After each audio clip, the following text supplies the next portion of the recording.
Caitlin from Pudgy Cat Games, and welcome to the table, where we unbox games, play games, and occasionally get an appearance from the very special Pudgy Cat.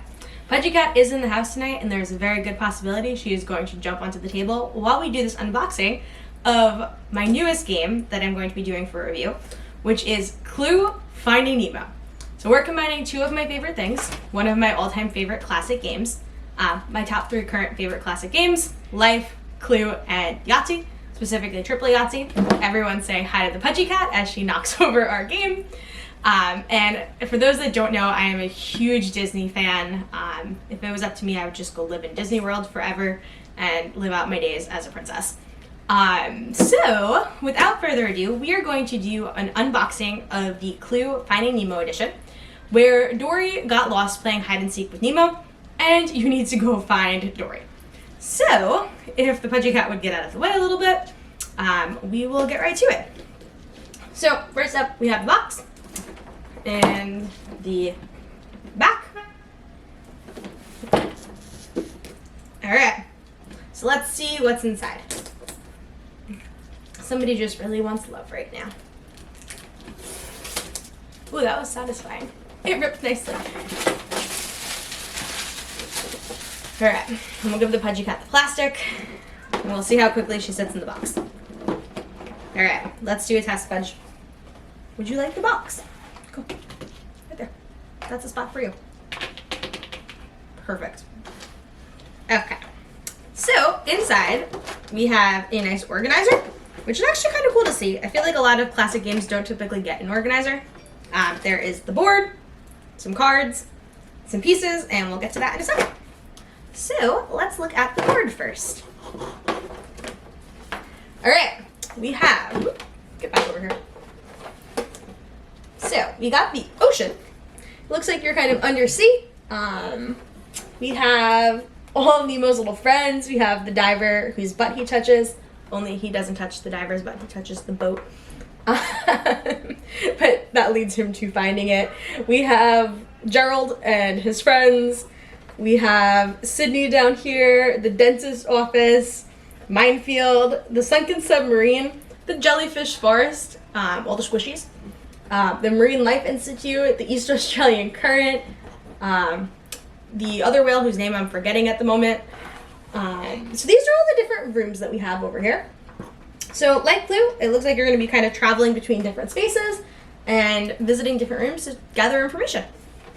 So I'm going to put that a little closer so you can get a better view of it for just a second. So if you're watching, feel free to comment what your favorite Disney movie is, specifically if you have a favorite Pixar movie. I want to know. So also in the box, we have the rules. So rules are pretty short. They are like 7 pages, give or take. I will flip through them for you so that way you can see.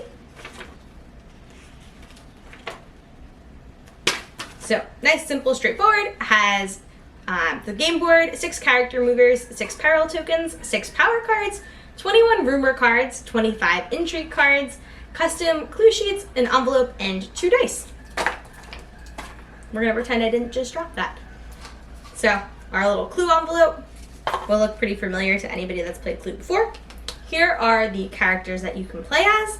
So you have your whale, you have the turtle, Nemo, Marlin, Bruce, and the pelican who helps Nemo in the first movie. We have our custom clue sheets. I'm going to try to put those a little closer for you. So it's Bruce, Nemo, Nigel, Crush, Marlin, and Destiny. And where is the anemone, the drop-off, the sunken submarine, the minefield, dentist office, Marine Life Institute, jellyfish forest, Sydney Harbor, and Morro Bay.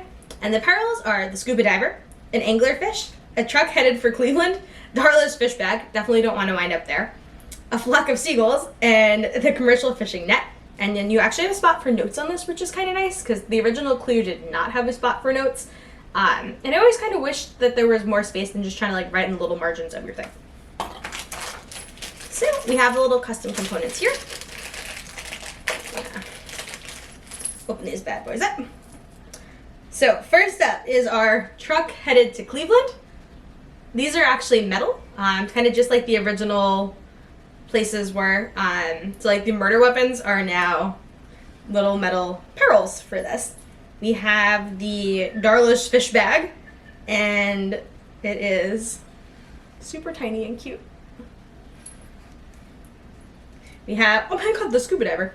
So the scuba diver is actually like a little tiny scuba diver. It's really adorable. The anglerfish. This one's actually really cool looking too.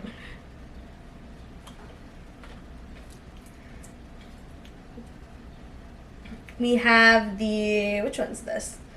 The commercial fishing net. And last but not least, might be my favorite, are the seagulls that go, mine, mine, mine. So there's a little seagull here. The seagull always did it. It was never Darla.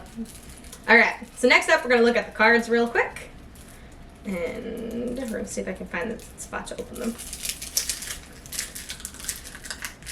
I cannot. Oh. Pudgy Cat's back. She heard the crinkling. Alright, let's see. After base Pudge, I don't want to cover. Pudgy has found the little metal pieces and is intrigued, and they're probably going to wind up all over the floor in a second. Alright, so our deck here. We have clues and different type of clues. Then some blank cards. I'm going to separate them so that way we can see what everything is. Okay. So it looks like we have kind of 3 decks and a couple blank cards. So these ones are the different people. So you have one for each of the main characters that is in the game. So the front is colored, back is black and white. Then we have clue cards that are like tan. So these have things like sunset. If sunset cards are revealed, if 8 sunset cards are revealed, the game ends. So there's a bunch of ones that say this. There is the School of Fish, which is ask another question. Ask a player about any character, item, in any or location. Do not move your token or any of the things that you are asking about. Oh, there goes Pudgy with the piece. I wonder which one she stole. So these look like you're going to be picking them and almost like events. So something's going to be happening as you are playing with them. Put up the otters. So take an extra turn. Move anywhere. Proper exiting technique. I love the little puns. These are so cute. You can speak whale. So choose someone to reveal a card to everyone. Oh, these ones are like special ones. Mr. Ray has a special one, which is add 6 to your dice roll. In Clue, we all know, sometimes you're like just too far away, or you roll like 2 1s and that's really sad. This is nice. It gives you the option to have some more movement. So, that's the first deck.